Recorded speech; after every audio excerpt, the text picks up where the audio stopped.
So friends, आज हम बात करने वाले हैं कि लोन सेटलमेंट कराने के बाद हमें कौन कौन सी दिक्कतें आती हैं। क्या लोन सेटलमेंट कराना सही है? लोन सेटलमेंट हमें कब कराना चाहिए? क्या सिचुएशन, क्या परिस्थिति में लोन सेटलमेंट कराना चाहिए? तो आज हम इस वीडियो में बात करेंगे। तो उससे पहले हमेशा की तरह एक निवेदन है आपसे कि हमारे चैनल को आप सब्सक्राइब कर दें, क्योंकि हमारा मिशन है इंडिया को फाइनेंशियल अवेयर बनाना। तो आप हमारा उसमें साथ दे सकते हैं। सो आइए चलते हैं। नमस्कार दोस्तों, मैं हूं शैलेंद्र और स्वागत है आपका मार्केट मिस्ट्री चैनल में। आज हम बात करने वाले हैं कि लोन सेटलमेंट कराने के बाद हमें कौन कौन सी दिक्कतें आती हैं। जैसा कि मैं अभी बता रहा था आपको कि लोन सेटलमेंट हमें कराना चाहिए या नहीं कराना चाहिए।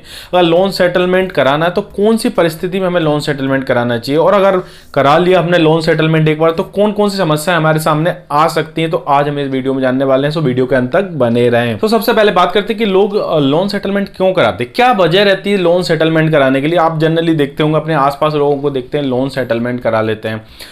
आपको लगता है कि लोन सेटलमेंट कराना सही है, आपने पैसा नहीं भरा बैंक का और आपको कम पैसे में आपका सेटलमेंट हो गया, ये तो बढ़िया बात होगी कि भाई आपको तो पैसा भी नहीं भरना पड़ा और आपका केस भी खत्म हो गया। लेकिन वहीं बैंक आपको बेवकूफ़ बना रही है। बैंक को क्या लगता है कि अगर आप पैसे नहीं दे रहे हैं, इस वजह से उसने सेटलमेंट कर दिया। तो सेटलमेंट करने के बाद आपको क्या क्या परेशानी आती है वो आपको नहीं पता। जब बैंक लोन को सेटलमेंट करती है तो आप कई रिकॉर्ड खराब कर देती है। इसके कारण आपको बहुत लंबे समय तक आप लोन नहीं ले सकते, और साथ ही साथ बहुत सारी फाइनेंशियल चीज़ों से भी आपको दूर रहना पड़ेगा। जनरली देखा गया कि लोग लोन सेटलमेंट क्रेडिट कार्ड के केस में कराते हैं। क्या होता है कि क्रेडिट कार्ड आपने ले लिया, बैंक ने ऑफर किया आपको, क्रेडिट कार्ड आपने ले लिया, अब आपने उसको 50,000 लिमिट मिली है या 60,000 लिमिट मिली है, आपने क्या करा, खर्च करना शुरू करा। आपने 1-2 महीने भरे, फिर आपको कोई चीज़ गैजेट पसंद आ गई, आपने कोई अमेजोन से कुछ खरीद लिया, आपको मोबाइल पसंद आया, कुछ भी चीज़ ऐसी खरीद ली और आपने उस पर लोन ले लिया, एक भारी भरकम, यानी 40-50 हज़ार का लोन ले लिया। अब क्या हो रहा है कि आप 1-2 महीने ईएमआई दे पा रहे हैं। अगर आप ईएमआई नहीं दे पा रहे तो आपके सोचते चलो अगले महीने दे देंगे, मिनिमम अमाउंट भर देते हैं उसका। लेकिन उसके साथ साथ क्या होता है कि आप पे ब्याज लगता रहता है। काफ़ी समय बीत जाता है, आप देखते हैं कि अरे यार ये तो बहुत ज़्यादा हो गया, अब मैं कैसे भरूँ। फिर आप क्या सोचते छोड़ देता हूँ मैं, आप चलाता ही नहीं क्रेडिट कार्ड। लेकिन आपने तो छोड़ दिया, लेकिन बैंक ने नहीं छोड़ा आपको। बैंक आपको कॉल करेंगे, उनके जो रिकवरी एजेंट है वो आपको कॉल करेंगे, बार बार परेशान करेंगे, बोलेंगे कि सर आपका पेमेंट इतना ड्यू है, कब पेमेंट कर रहे हैं। तो आप कुछ बहस करोगे उनसे या सारी कुछ भी चीज़ें से आपकी कम्युनिकेशन होगा, तो फाइनली उसमें निष्कर्ष निकलेगा कि भाई हमको पेमेंट नहीं करना है, आप बताओ क्या करना है।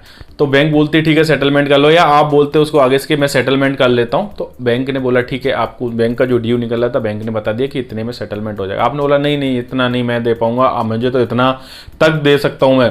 तो बैंक को लगा कि बैंक ने हमने रिकॉर्ड देखा इतने साल से, 1-1.5 साल से आप पेमेंट नहीं दे रहा है, स्थिति क्या आपकी देखा बैंक ने।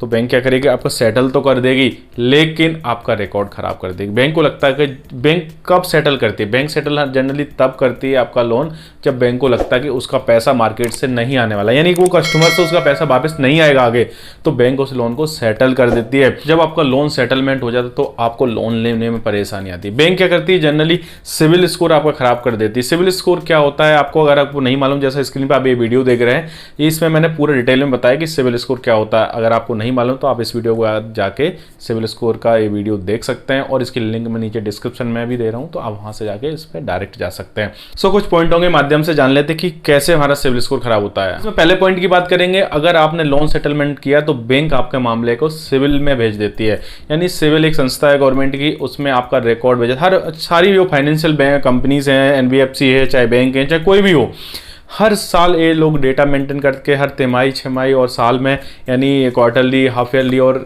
ईयरली बेसिस पे डेटा सिविल को भेजते हैं। अगर इसी बीच आपने मान लो सेटल कराया तो बैंक क्या करेगा, आपका मामला, आपका रिकॉर्ड सिविल को भेज देगा, और सिविल क्या करेगा, आपके स्कोर को कम कर देगा। तो जब आपका स्कोर कम हो जाएगा तो आप अगली बार लोन के लिए अप्लाई करेंगे तो आपको लोन नहीं मिलेगा। आपको मालूम है कि पर्सनल लोन के लिए हम जब लेने जाते हैं तो हमारा स्कोर 750 से ज़्यादा होना चाहिए। अगर 750 से कम है तो हमें पर्सनल लोन नहीं मिलता। अगर होम लोन भी आप लेने जा रहे हैं तो आपका सिविल स्कोर 500 से 600 से ऊपर होना चाहिए। अगर उससे कम है तो आपको महंगे ब्याज पे, ज़्यादा कीमत पे आपको होम लोन लेना पड़ता है। ऐसे कई तरह के क्राइटेरिया है। अगर आपका सिविल एक बार खराब हो गया तो आपको लोन लेने में बहुत परेशानी आती है। तो इस चीज़ से हमें बचना चाहिए सेटलमेंट कराने से। इस पॉइंट की बात करें, बैंक आपका सेटलमेंट के एवज में आपका सिविल स्कोर कम कर देता है। क्या होता है कि बैंक जब आप सेटल करा लेते हैं, जब बैंक आपको पता है कि आप पैसा नहीं भरने वाले, बैंक को ये बात समझ में आ गई ये सामने वाला कस्टमर हमारा पैसा नहीं देने वाला, तो इसके क्या होता है कि सेटलमेंट हो जाता है। जब आप सेटलमेंट करा ले तो बैंक कर तो देती है क्योंकि अपना पैसा निकालना है उसको, लेकिन वो क्या करती है आपका सिविल स्कोर कम कर देती है, और जो सिविल स्कोर एक बार कम हो जाता है तो बहुत मुश्किल लगती है उसको बढ़ाने में, और बहुत सारी चीज़ों से आप वंचित रह जाते हैं, छूट जाते हैं। लास्ट पॉइंट की इसमें बात करें, कम से कम आपका 7 साल तक सिविल में ये दिखता रहेगा। मान लो कोई आपने केस, कोई लोन आपने सेटलमेंट करा लिया, ठीक है, सेटल करवा लिया। अब मान लो आपका बैंक का बनना था 4 लाख रुपए, आपने उससे सेटलमेंट करके 2 लाख रुपए 2.5 लाख रुपए दे दिया, आपने बोला बाकी मैं नहीं दे पाऊंगा, तो बैंक क्या करेगी, 2.5 लाख रुपए तो अपना ले लेगी, बाकी 1.5 लाख जो बच रहा है उसको सिविल में दिखा देगी। अब वो सिविल में आपका 7 साल तक दिख रहेगा, यानी नेक्स्ट 7 ईयर तक वो आपके सिविल में दिखता रहेगा। यानी जब भी आप अगले 7 साल तक कहीं भी लोन के लिए अप्लाई करोगे तो सिविल में आपका जिस बैंक से आपने सेटल कराया वहां पे आपका 1.5 लाख रुपए ड्यू दिखता रहेगा। अब आपको कोई अर्जेंट लोन चाहिए, कोई बड़ा लोन चाहिए, तो आप क्या बोलोगे कि ठीक है मैं इसे क्लियर करा देता हूं जिस बैंक में आप अप्लाई करोगे। अब जब आप क्लियर कराने प्रीवियस बैंक में जाते हो, यानी यहां से आपने सेटल कराया, तो वो क्या करेंगे, आपको इतने साल बीत गए हैं, यानी 2 साल 2.5 साल जितने भी बीत गए हैं आपको लोन को अप्लाई करते समय, तो उतने साल का एक्स्ट्रा ब्याज लगा के आपसे सेटल करवाएंगे। तो आपको बहुत मुश्किल होगा कि अब कैसे पैसा भरें। तो इस चीज़ का हमेशा ध्यान रखना चाहिए, हमें लोन सेटलमेंट करना चाहिए नहीं करना चाहिए, ये बहुत ज़रूरी है हमारे लिए। अगर मान लो कभी ऐसा केस आता भी है आपके सामने कि आपको लोन सेटलमेंट करना पड़े, तो सबसे पहले आपको बैंक से एक रिक्वेस्ट मोड में बात करनी चाहिए, उनसे बात करनी चाहिए, उन्हें बताना चाहिए कि हमारी स्थिति ऐसी नहीं है और हम इस तरीके से पैसा नहीं भर सकते, हमारे लिए कुछ ऑप्शन नहीं बताइए, कुछ हमें डिस्काउंट दीजिए।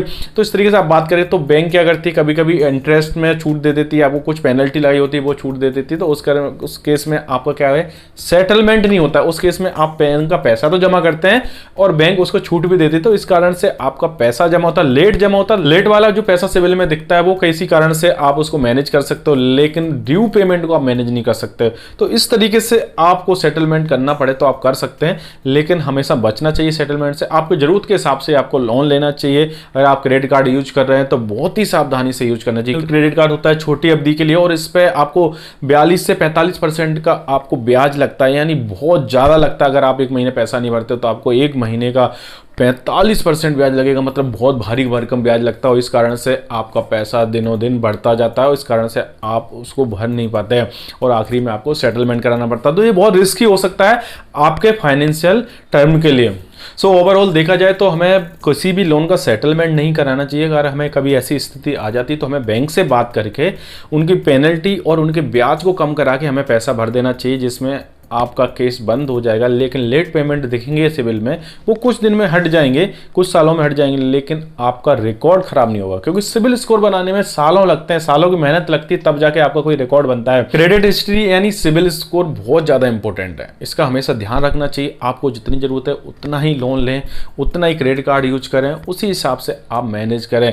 अगर ये ज्यादा बढ़ता गया तो आपके लिए बहुत समस्या पैदा हो सकती है। मेरे पास बहुत सारे ऐसे क्लाइंट हैं, मैं बहुत सारे ऐसे लोगों से मिलता हूं जो लोगों का सिविल खराब है, तो उनको क्या क्या तरीके होते हैं उसको बढ़ाने के लिए, उसके लिए मैं बताता रहता हूं। अगर आप भी चाहते हैं कि किस तरीके से हम सिविल स्कोर अपना बढ़ा सकते हैं तो आप नीचे में कमेंट में बनाएं, तो अगला वीडियो हम आपको उस पर बना के देंगे। तो उम्मीद करता हूं आज का वीडियो आपको पसंद आया होगा। अगर पसंद आया तो अपने दोस्तों परिजनों में शेयर करें, जिससे उनको भी समझ में आए ये जानकारी हो, वो भी ऐसी गलती ना करें लोन सेटलमेंट जैसी। बैंकिंग और फाइनेंस की जानकारी के लिए हमारे चैनल को सब्सक्राइब करें, और साथ ही साथ अगर आप चाहते हैं हमसे डायरेक्ट बात करना तो हमें इंस्टाग्राम पे मैसेज कर सकते हैं। हमारी इंस्टाग्राम की लिंक नीचे डिस्क्रिप्शन में आपको मिल जाएगी, तो आप हमें वहां से मैसेज कर सकते हैं। सो मिलते हैं नेक्स्ट वीडियो में, तब तक के लिए नमस्कार, जय हिंद।